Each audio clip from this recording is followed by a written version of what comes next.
Hey everybody, what's up? Chad Wesley Smith here, another episode of Beers with Chad. Today I'm going to be talking to you about my 10 favorite 30 for 30 documentaries. I know you got a lot of time on your hands stuck at home with the quarantine, so you can go check these out on ESPN Plus or wherever else you want to find them. Today I am drinking from Pizza Port Brewing down in San Clemente, California. Great pizza, great beer, Swami's IPA. Cheers. And talking about these 30 for 30s, make sure you go to jtsstrength.com, check out all of our online coaching options and all of our AI coaching, powerlifting, powerbuilding, weightlifting, jiu-jitsu, strength and conditioning, all that good stuff. If you're getting an order from Virus, one of my long time favorite companies, been working with Virus for probably 6 or 7 years now, you can use JTS10 and check out Juggernaut Apparel at jtsstrength.com. Subscribe, leave a 5-star review, all that good stuff. Thanks for watching. Thanks for listening. Enjoy.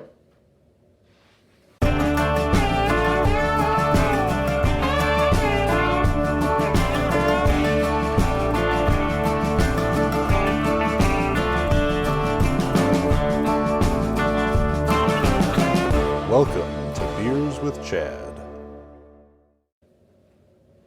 Hey everybody, what's up? Chad Wesley Smith, Beers with Chad here. Today, on this fine Sunday afternoon, I'm drinking Swami IPA from right here in Orange County or Carlsbad, depending on which way you want to look at it. Pizza Port Brewing, very good pizza down in San Clemente, also a spot in Carlsbad. I'm not sure which one this one came from, but had a lot of good times eating pizza and drinking beer there with Team Juggernaut. Pomp, what's up, brother? This one's for you.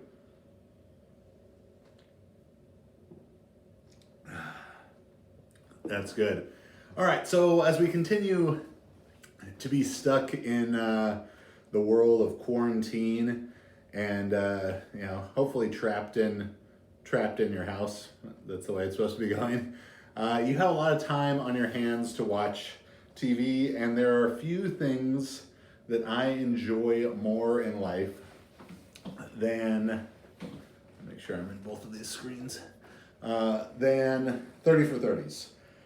30 for 30 from ESPN from, if you listen to the last episode, one of my favorite people, Bill Simmons, executive producer, got that going. Congrats, Bill. Holler at me, I'll come on the ringer, whatever, it'll be cool. They've got way more than 30 of them, but it started as these 30 movies to celebrate the ESPN 30th anniversary, and since I think they've done like 60 or 70 of them, as well as some what are called ESPN Films Presents, but those are really 30 for 30s as well. So if you've got the ESPN Plus app, you can watch all of these because they're all on there, and I think that ESPN is just showing them all the time now too, because they don't have anything else to show. And I wanted to talk about these because the best, what I'm assuming will be number one on this list a month from now, is on its way, The Last Dance, which is a 10-part, which if, basing this off of like OJ Made in America, 10 parts could probably mean 20 hours of viewing pleasure, and I'm looking forward to all 20 of them, covering the 1998 Michael Jordan, final season with the Bulls, all kinds of turmoil. If before that comes out, if you have time, I would highly suggest reading or listening to the audiobook of Playing for Keeps about David Halberstrom, which is also about all Michael Jordan's life and career, but focuses a lot on those last ones as well. So hopping right in, my top 10 30 for 30s. Number 10, and these are in a specific order. Number 10, Pony Excess. Pony Excess is about SMU football, who was this powerhouse in the late 70s, early 80s, and then through just their brazen disregard for NCAA rules and recruiting rules about how you can't pay recruits and pay players and all that stuff, they got what was termed the death penalty, and they just didn't have football for I think 2 seasons, and then had massive restrictions coming back from that. Were playing with little tiny guys, but prior to that had Eric Dickerson, had track and field / football legend Michael Carter. I could do a whole episode just talking about Michael Carter. I tried to hit him up last time I was in Dallas, but was not able to connect with him. He's the national high school record holder in the shot put, most unbreakable record possibly in all of American sports, at 81 feet 3 inches with the high school shot put. Then 8-time NCAA champion while also being an All-American defensive tackle. Then silver medal in the Olympics after his rookie year in the NFL, and then went on to win a couple Super Bowls with the 49ers. So SMU had just monsters. And it's such like a Texas kind of story. I think special part of why I'm so interested in that, my best friend Paul, he and I did track together at the University of California, Berkeley, but he transferred there from SMU. So yeah, that was kind of the SMU connection for it. So that's number 10, Pony Excess.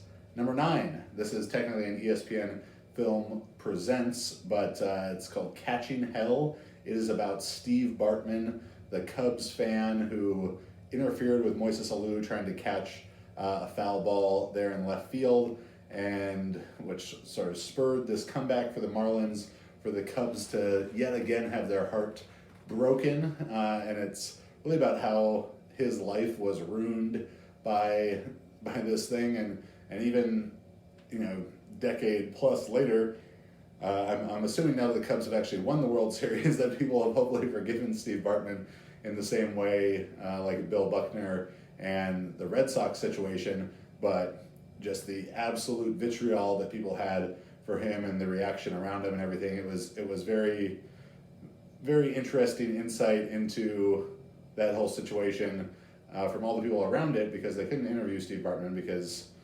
you have to go through a lawyer to do that, and he's not about it. Number 8, this is probably a bit more of a rare pick. It is Soul Man, which is about Sonny Vaccaro, and Sonny Vaccaro is really who built, in a lot of ways, the Nike basketball brand. A multi-billion-dollar industry, because he was the one that got, really signed Michael Jordan to Nike. He started the grassroots basketball movement through AAU and all that kind of stuff. He, when the like Air Jordan 1 type of looking shoe was really big in the Big East, and all the, Georgetown was a power, and all these college basketball teams were wearing the Nikes. He was the first one to do that, to create that relationship between Nike and these universities. So it's a story about that. It's a story about how he's ousted from Nike, then to go on to work for Adidas and Reebok subsequently, starting the grassroots AAU stuff, I think, was at Adidas, because he knew, like, all right, we can't compete with Nike for these guys coming out of college or coming straight high school to the NBA. So we're gonna get them when they're young, when they're 11 years old in AAU. And then he went on to work for Reebok, and just a foundational person in that culture, of sneaker culture and the big business of basketball shoes. And then sort of saw this system that he had created, and through seeing that decided, I've kind of done wrong in a lot of situations here, and from that starts working with Charles O'Bannon, or Ed O'Bannon, one of the O'Bannon brothers, who was a star for UCLA back in the mid-90s, to sue the NCAA for the players, the rights to their likenesses, which unfortunately resulted in all the NCAA football and basketball games not existing anymore. But I hear that they're about to make a comeback, so that's exciting. So Soul Man, story of Sonny Vaccaro, very good. Number 7 is Of Miracles and Men, and this is the story of the Miracle on Ice, 1980 Olympic hockey, U.S. defeating the Soviet Union, told from the opposite side, from the Soviet Union side. And the reason that I enjoy it so much, just because it, besides it just being an interesting take on a very well-known story, it also shows a lot of cool clips of the Soviet team training, like dry land, general physical preparation training, And if you're familiar with the montage from Rocky IV of Ivan Drago training in this really fancy, you know, steroid-fueled laboratory, and Rocky training in the barn, the reality of that in the America versus Russia situation was it was the Russians who were training much more in the barn setting, and the Americans more in the laboratory. They were both doing steroids, though. I don't know about the hockey guys, but this was the '80s, so fuck it. So it shows some cool clips of that and some interesting insight about how their coach developed, how the Soviet hockey program developed. Because into like the late '50s or early '60s, Russia didn't play hockey; they played bandy. And if you are the most diehard Jug Life podcast fan, you are already familiar with bandy, and you would know it as the Hydrox of hockey. Bandy is a sport recognized by the IOC at the same level that powerlifting is, and it's like hockey but not. I don't know exactly what it is beyond it's like hockey but not. So into like the early '60s, Russia had never played hockey. Canada dominated hockey. And from this time that they decided, all right, let's have a hockey team, they just became the best at it in very short order through their great sports school and sports science system. And to hear their